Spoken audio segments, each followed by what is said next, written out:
네, 북한의 개성 남북 공동 연락사무소 폭파로 한반도의 긴장 수위가 높아지고 있습니다. 북한은 하루 만에 금강산 관광지구와 개성공단, 비무장지대 내 감시초소에 군부대를 주둔시키고 서해상에서 군사훈련도 부활시키겠다고 발표했습니다. 네, 앞으로 북한의 도발 수위를 두고 우려가 큰 상황인데요. 오늘 이 시간에는 황제욱 민족화해협력 범국민협의회 정책위원장과 현재 남북 관계를 짚어보고 앞으로의 전망에 대해서 이야기 나눠보겠습니다. 네, 어서 오십시오. 네, 안녕하세요. 네, 자 먼저 앞서 이제 청와대 춘추관에서 윤두한 국민소통수석이 발표한 청와대 입장 일단 보고 이야기를 나눠보도록 하겠습니다.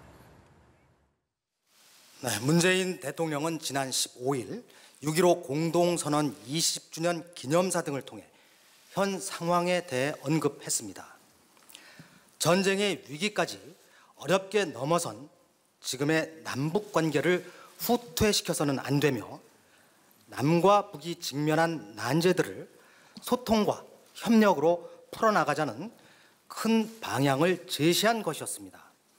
그럼에도 불구하고 북측이 김여정 제1부부장 담화에서 이러한 취지를 전혀 이해하지 못하고 매우 무례한 어조로 표매한 것은 몰상식한 행위입니다.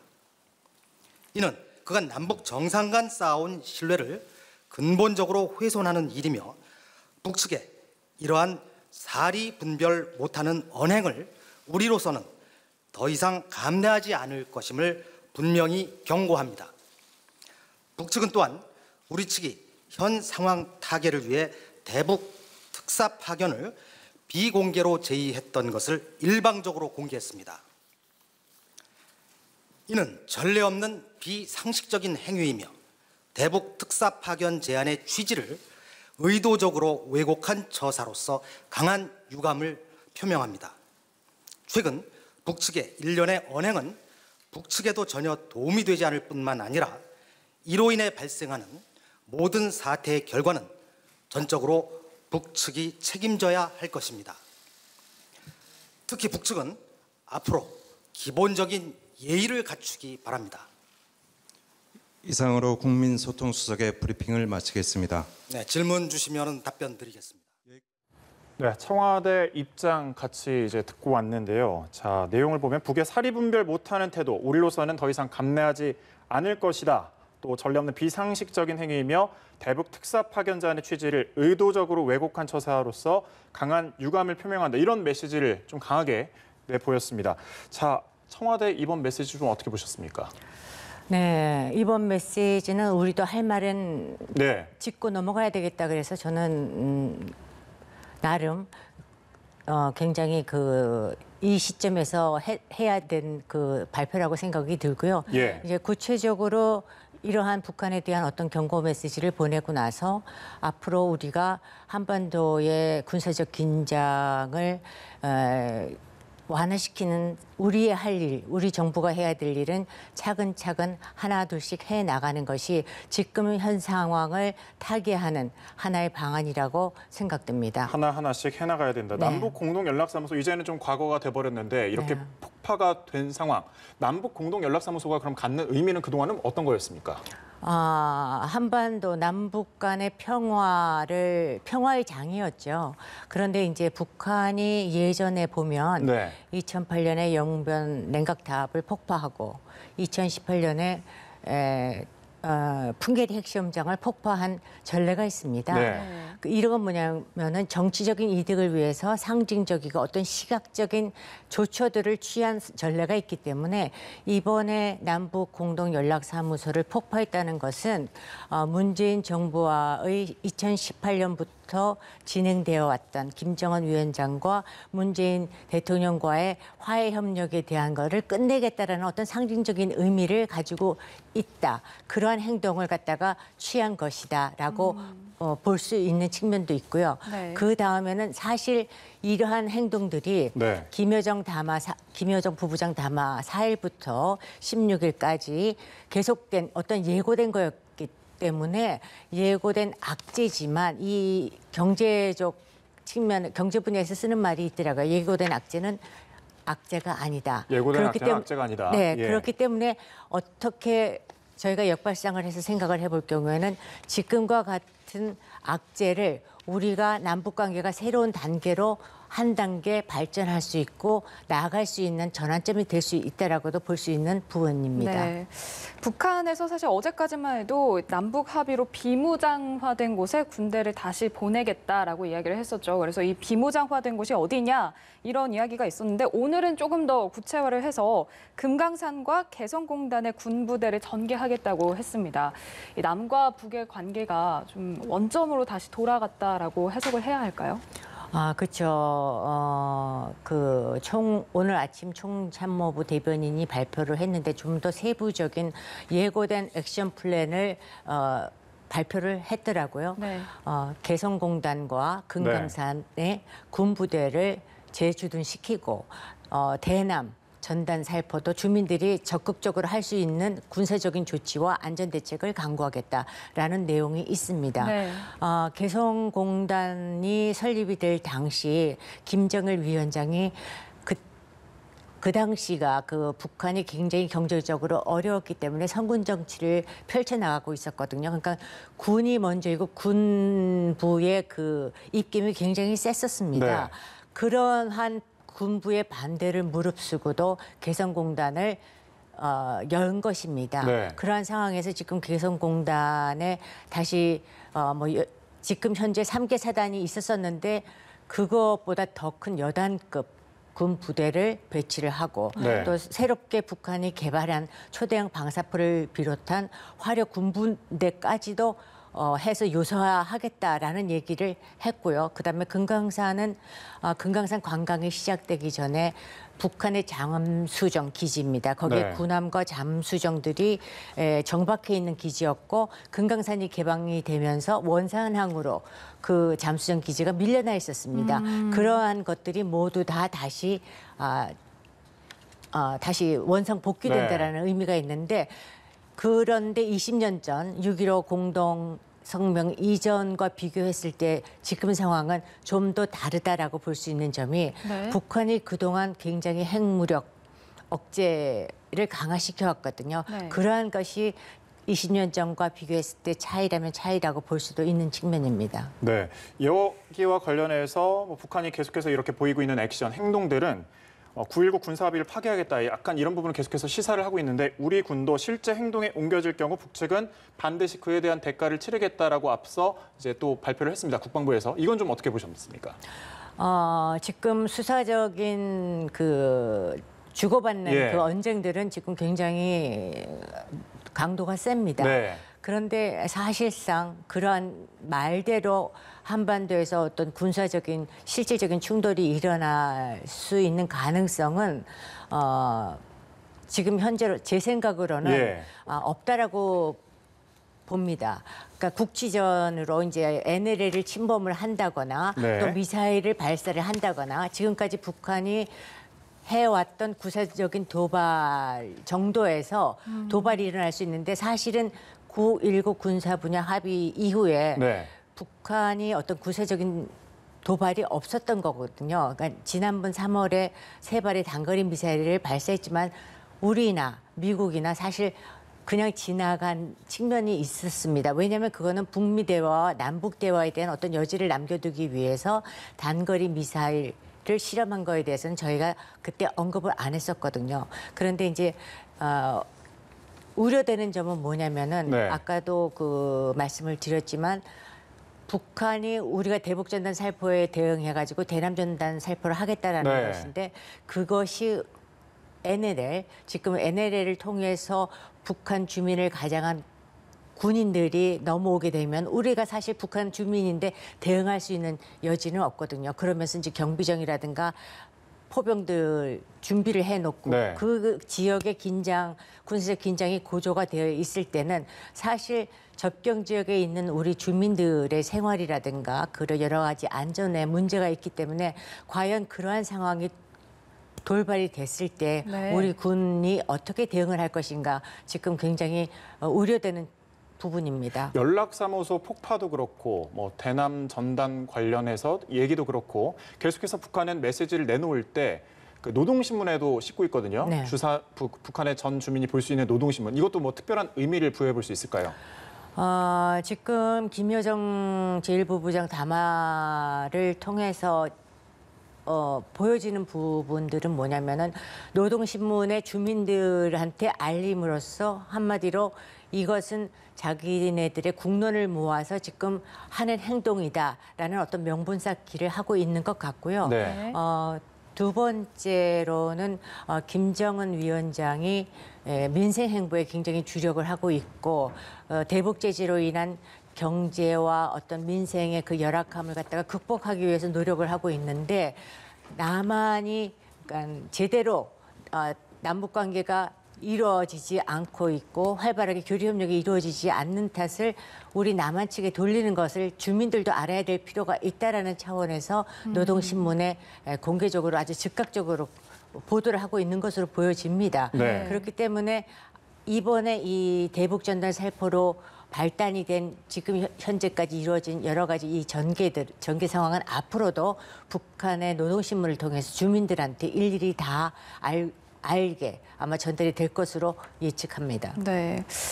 오늘 아침에 북한 조선중앙통신에서 남측이 지난 15일 정의용 국가안보실장과 서훈 국가정보원장을 특사로 파견하겠다 이런 제안을 북측에 했는데 김여정 노동당 제1부부장이 이를 거절했다고 보도를 했습니다. 이 외교적 관례상 보통 이런 내용은 서로 공개하지 않는 걸로 알고 있는데 이런 사실을 대외적으로 이렇게 공개를 하는 북한의 속내는 뭐라고 생각하시나요? 지금 북한은 이번 사안에 대해서는 한번 끝까지 가보겠다라고 마음을 먹고 아마 시작을 했던 것 같습니다. 네. 왜냐하면 저희들이 북한의 메시지가 나올 때마다 어느 정도의 대응 방안을 갖다가 발표를 하거나 담화를 내놓기도 했습니다.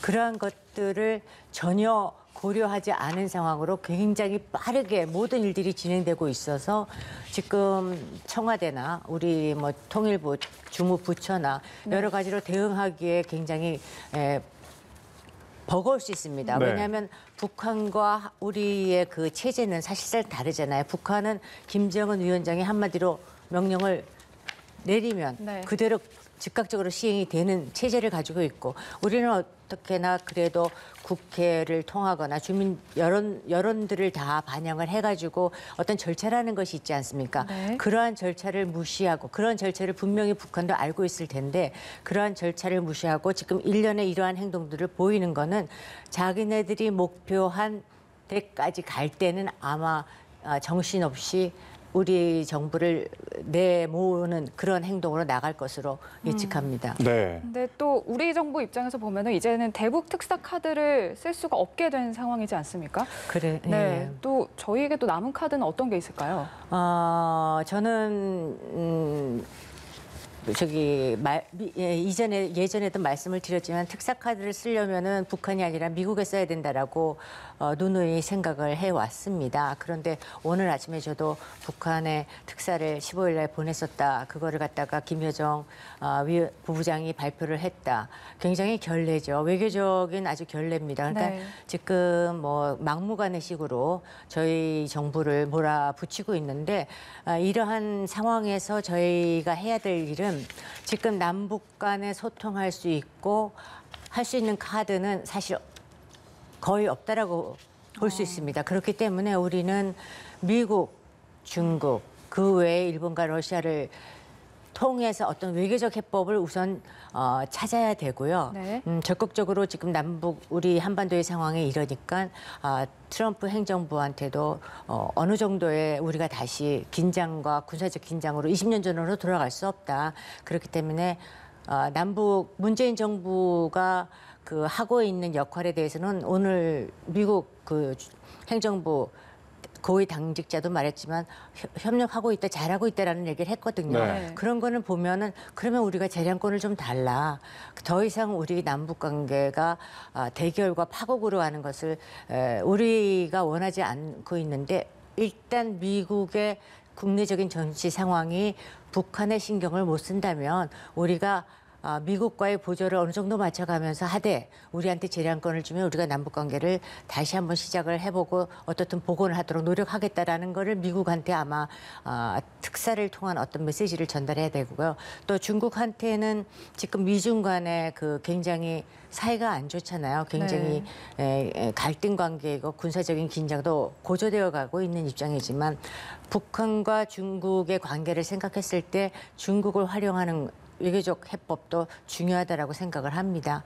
오늘 이러한 그 남북 공동연락사무소가 폭파되기 위해서 중국 측에서 나온 말은 한반도의 평화와 안정이라는 얘기를 했거든요. 네. 한민족이 잘해 보여야 되는데 이런 것들을 깨뜨리는 북한에 대해서 아마 좀 우려하고 있는 메시지를 보냈는데 네. 한반도가 안정이 돼야 중국도 자기가 세운 어떤 일정을 진행하는데 도움이 될 거거든요. 그러니까 그러한 여러 가지 그 중요한 포인트를 가지고 우리가 외교적 해법으로 중국과 미국을 설득해 나가면서 남북관계 개선을 해 나간다 하는 것이 다음번에 우리가 취할 액션이 아닌가 그렇게 생각합니다. 네, 같이 이제 이야기를 나누다가 생각이 들었는데 앞서 이제 뭐 청와대에서도 저희가 이제 시작했을 때 윤두한 국민소통수석의 이제 발언 내용을 같이 들으면서 시작을 했잖아요. 네. 우리 측이 현 상황 타개를 위해서 대북 특사 파견을 비공개로 제의했던 것 일방적으로 공개를 했다라고 이제 이야기가 나왔는데 비공개 그러면 일단은 뭐 남북 연락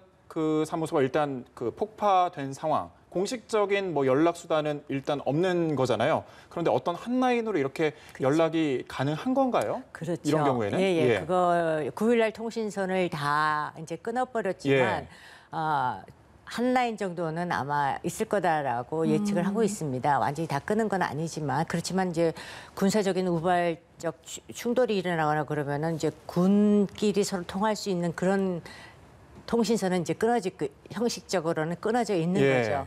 그런데 제가 그 특사라는 것은 어떻든 비밀 회동 아닙니까?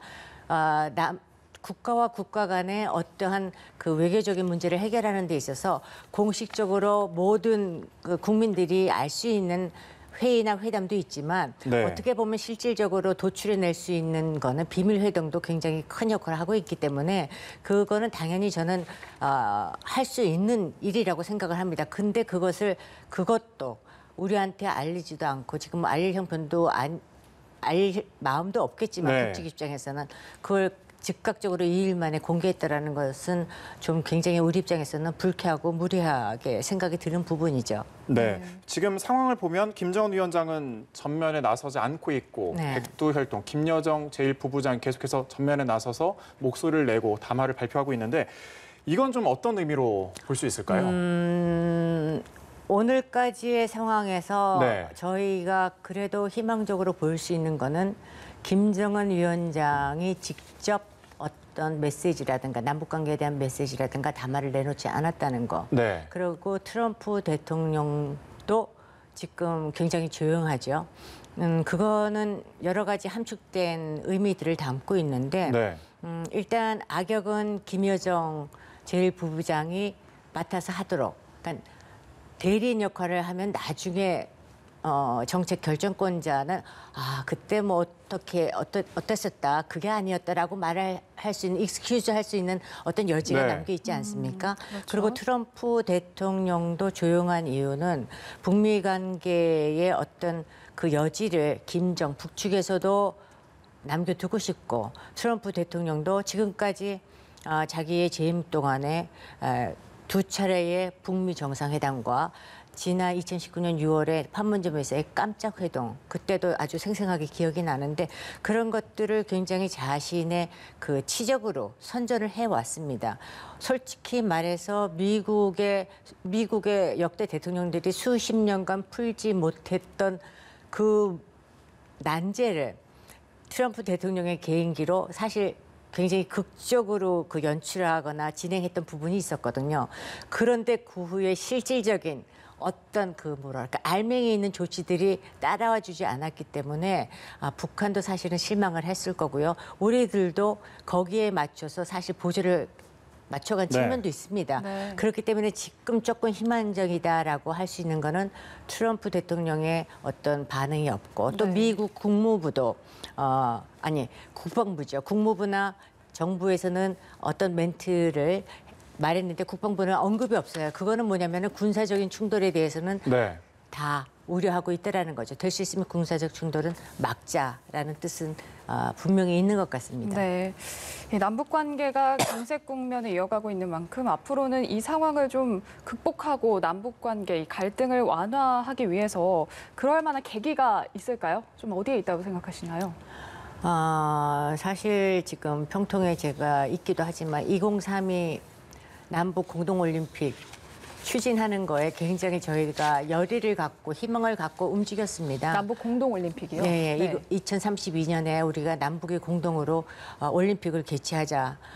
그런 것에 대한 어떤 큰 축전을 남북이 같이 하면 좋을 것이다. 한민족으로서 그렇게 생각을 했었는데 지금 상황에서는 2032 남북 공동올림픽 개최는 입에 올릴 수도 없는 네. 상황이 되어버렸습니다. 심각하죠. 예. 네네. 지금 그래서 앞으로 어떻게 나가야 되는 이 물꼬는 북한의 전례상 도발을 하고 그다음에 그랬다가도 말을 바꾸고 나오는 그 조처들을 여러 번 반복을 했습니다. 그런데 북한이 사실 이번에 그렇게 나온다고 해서 저는 네. 사실 국내적인 여론, 우리 국민들의 여론이 굉장히 북한에 대해서 부정적으로 나올 수 있을 거라고 생각이 예. 듭니다. 왜냐하면 2018년 동계올림픽 때 우리가 그때 여론조사를 했을 때 80%의 국민들이 굉장히 기대를 갖고 남북관계가 좋아질 거라는 어떤 희망을 가졌었거든요. 그리고 네. 계속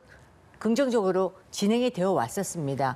한마디로 기대가 큰 만큼 우리 국민들의 북한에 대한 실망도 크다라는 것을 북한도 어느 정도 분명히 알고는 있어야 될 것이고 그렇기 때문에 이번 이 상황을 어떻게 잘 전개하고 빠른 시간 내에 진행을 할 것이냐에 따라서 우리 국민이 앞으로 북한에 대해서 또 한반도에 대해서 가져갈 평화에 대한 어떤 기대나 그런 것들도 위축이 되거나 감소되지 않을 것으로 생각합니다. 그래서 지금 현재 이런 네. 상황에서도 우리 정부는 그 대변인께서 북한에 강경하게 말씀을 했지만 해야 될 일은 차근차근, 그러니까 국회 비준도 받고 네. 대북전단 살포도 하고 그다음에 외교적 해법을 통해서 미국, 중국에 특사를 보내고 그러한 행동들을 차분하게 진행을 하면은 아마 북한이 더 이상 도발적인 행동을 하는데 좀 고려하지 않을까 그렇게 네. 생각합니다. 북한이 이렇게 계속해서 그 상황을 심각하게 만들고 있는데 이게 한편으로 보면 어쨌든 그 미국 대선이 11월에 열리는 만큼 그 전에 어떤 돌파구를 마련해 보려는 의도는 아닐지 이런 해석도 있거든요. 좀 어떻게 보십니까? 지금 미국의 대선조차도 안개 속인데요. 예. 몇 달 전만 해도 뭐 트럼프 대통령이 여론이 나빠도 결국은 트럼프 대통령이 될 것인가라는 여론이 미국 쪽에서 높았었습니다. 네. 그런데 미국의 국내적인 상황도 아주 시시각각으로 변하고 있는 것 같아요. 그래서 코로나 위기인데도 트럼프 대통령이 다시 선거 유세에 나서는 그런 것들은 트럼프 대통령도 자기가 이번에 재선이 될 거라는 어떤 위기를 좀 느낀 것 같고요. 사실 북한의 이슈라는 것 자체가 트럼프 대통령의 재선에 큰 도움이 될지 아마 트럼프 대통령은 생각을 하고 있을 겁니다. 네. 그런데 중요한 것은 한반도가 다시 군사적인 그 위기가 증폭이 되고 한반도에서 그 북한이 혹시라도 제가 생각하기에는 ICBM 미국 영토에 도달할 수 있는 ICBM을 쏘아 올리지는 않을 것이다라는 생각을 하고 예. 있지만 혹시라도 ICBM을 쏜다 그러면은 트럼프 대통령이 이거를 이용해서 자기의 재선 카드로 사용할 경우 북한에 득이 되는 일만 하지는 않을 것이라고 생각을 들거든요. 그래서 예.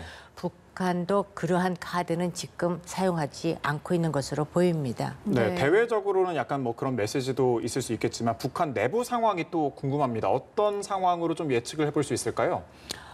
가장 많이 나오는 말이 예. 북한의 어떤 경제적인 위기를 돌파해 나가야 된다.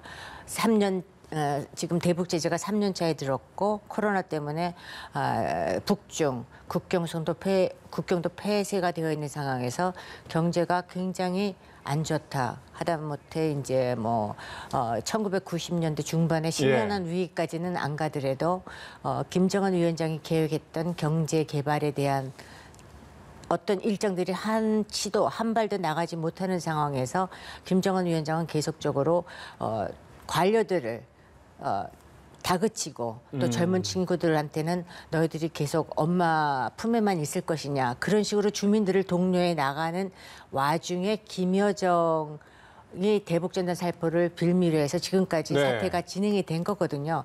그렇기 때문에 제가 보기에는 경제적인 측면이 어떤 발단이 될 수도 있지만 정치적으로 그 주민들의 정치적인 사상과 그런 것들을 그 결속을 시키면서 한마디로 다시 정신교육을 시키기 위해서 노동신문을 통해서뿐만이 아니라 이러한 그 사건들을 네. 계속적으로 속전속결로 진행하는 것이 아닌가라는 생각이 듭니다. 그러니까 네. 경제적인 이유와 정치적인 이유 그런 것들이 내부적으로 복합되어 있기 때문에 김정은 체제에서 지금 이러한 일들을 김여정이 담당하고 있다라고 보여집니다. 네. 여기에 이제 덧붙인다라고 혹시나 이제 뭐 김여정이 후계자 뭐 거론도 여러 가지 뭐 나오고 있잖아요. 이런 약간 공을 만들기 위해서 이런 행동을 하는 것이다. 뭐 이런 말도 나오는데 여기에 대해서는 좀 어떻게 보십니까? 사실 이 사태가 계속적으로 가지는 않을 겁니다. 몇 년이고 우리가 뭐 2000년 6.15 남북 정상회담